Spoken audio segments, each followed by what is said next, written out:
근데 하나님이 이런 세상에, 죄악으로 가득해진 세상에 120년의 시간을 주세요. 인류에게 회개하고 하나님께로 돌이킬 수 있는 마지막 기한이다 라고 해요. 하나님은 창세기 6장 3절, 여호와께서 이르시되 나의 영이 영원히 사람과 함께하지 아니하리니 이는 그들이 육신이 됨이라. 그러나 그들의 날은 120년이 되리라 하시니라. 하나님은 죄악으로 가득한 그들의 시간을 120년으로 제한하세요. 이 말씀을 보고 사람의 수명을 120년으로 제한하셨다라고 해석하는 성경학자들도 있는데, 이건 노아의 홍수 심판이 120년 뒤에 있을 것이다라고 보는 것이 더 성경적인 해석인 것 같아요. 왜냐하면 그래서 이걸 보고 이제 사람은 120년까지 살 수 있다 이렇게 보면 120년 넘게 사는 사람도 많거든요. 그렇게 볼 수가 없다. 노아의 홍수 심판 이후에도 120년 넘게 사는 사람 많다. 그러니까 지금 이 하나님이 심판을 결정하신 때부터 바로 심판하시는 게 아니라 120년의 시간을 유예 기간으로 두셨다. 이렇게 보는 거죠. 인류가 회개하고 하나님께 돌이킬 수 있는 마지막 시간이 주어진 거예요. 이 시간을 하나님께서 주신 마지막 기한이다라고 우리가 보는 것은 노아가 있기 때문에 그래요. 재미있는 것은 하나님께서 이 세상을 심판하기로 하시면서 한탄하신다고요. 4번 보세요. 하나님은 인간이 만든 대실패를 보시고 마음에 근심하시기까지 슬퍼하신다. 창세기 6장 6절. 땅 위에 사람 지으셨음을 한탄하사 마음에 근심하시고. 하나님이 후회하시는 것 같아요. 슬퍼하시는 거죠. 그런데 우리가 아는 하나님은 후회하심이 없는 하나님이랍니다. 후회하실 필요도 없고, 하나님이 이 세상의 상태 때문에 걱정하실 필요도 없어요. 왜? 전능하신 하나님이시고 필요하다면 싹 새로 없애버리고 새로 시작하시면 되거든. 그런데 하나님이 이 세상을 보면서 한탄하시고 근심하세요. 왜? 왜 그렇게 하실까? 지금 아담과 하와가 고통받는 거예요. 하나님이 고통받는 게 아니라고. 그런데 하나님이 그 고통받는 모습을 보시고 하나님이 아파하시는 거예요.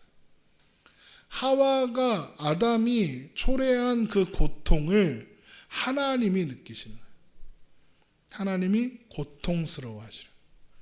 이게 얼마나 놀라운 일인가 하면 하나님이 고통스러울 이유가 없잖아요. 그렇잖아. 인간이 죄를 지었고 스스로 하나님을 떠났으니까 하나님은 그냥 버리면 돼. 그런데 버리지 않기로 하셨으니까 속상한 거예요. 한탄하사 후회하시는 거예요. 하나님이 실수했다. 내가 그때 인간을 만들지 말았어야 되는데 이런 후회를 하시는 게 아니라 인간의 존재로 인해서 아파하시는 거예요. 이게 우리의 인간의 생각으로는 신이 아파하고 신이 속상해한다. 누구 때문에? 우리 때문에. 왜 하나님은 우리 때문에 속상해하시는 거예요? 인간 때문에. 그 이유는 사랑하기 때문에. 그거 아니면 후회할 필요도 없고 한탄할 필요도 없고 근심할 필요도 없어요. 부모가 자녀를 보면서 자녀의 삶을 보면서 한탄하고 근심하는 이유는 부모가 자식을 사랑하기 때문이고 자식이 살아야 하는 삶이 그것보다 더 영광스러웠으면 하는 마음에서 그렇게 하는 거잖아요.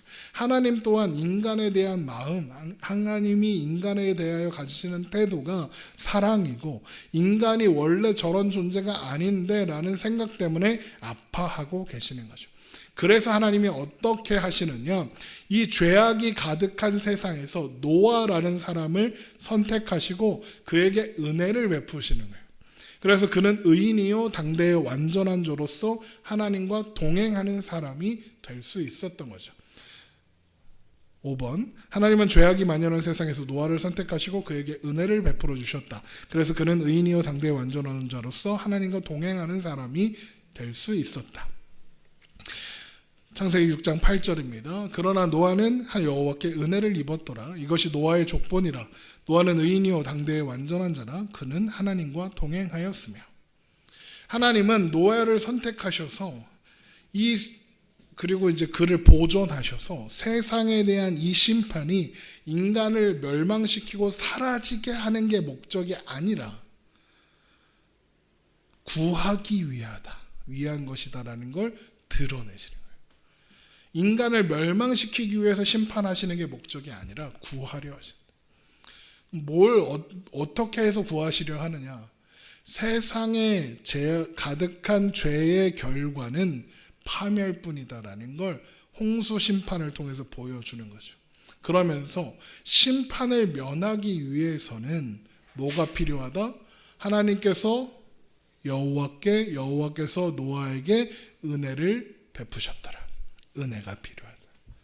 탐욕에 이끌려 사는 존재가 아니라 하나님의 은혜 가운데 하나님의 뜻을 따라 존재하며 하나님의 인도하심을 따라 사는 사람이 이 세상에 가득한 죄의 결과를 피할 수 있다. 이걸 보여주는 게 홍수 심판과 노아를 선택하신 이야기인 거죠. 그래서 하나님은 노아에게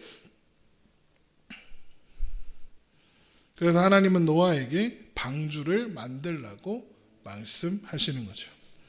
창세기 6장 13절 하나님은 노아에게 이르시되 모든 혈육이 있는 자의 포악함이 땅에 가득함으로 그 끝날이 내 앞에 이르렀으니 내가 그들을 땅과 함께 멸하리라.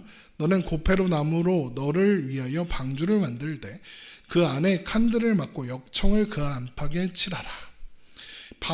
방주의 이 존재는 홍수 심판이 인간을 심판하고 멸하는 동시에 인류를 새롭게 시작하시겠다는 그 의지를 보여주는 거죠. 그래서 하나님은 노아에게 방주 만드는 법을 아주 디테일하게 알려주세요. 심지어 그걸 오늘날 그 설계도대로 재현도 할 수 있을 정도라고 하죠. 그런데 또 이 방주에는 항해에 필요한 키나 돛이 없어요. 그러니까 방주는 항해하는 배는 아니라는 거예요. 그냥 상자인 거예요. 쉽게 말하면. 그러니까 방주의 디테일한 설계도 그리고 방주에는 항해하는 도구가 없었다. 이 두 가지 사실이 보여주는 게 뭐냐? 이 방주 안에 타고 있는 사람들 그리고 방주가 움직이고 방주의 존재와 그 안에 타게 될 모든 사람과 동물들의 운명은 하나님의 손에 달려있다. 그러니까 하나님이 이 모든 일을 주도하고 계신다라는 걸 보여주는 게 이 방주의 설계와 또 그 안에 그 항해하는 방법이 없다라는 것을 통해서 드러나는 거죠.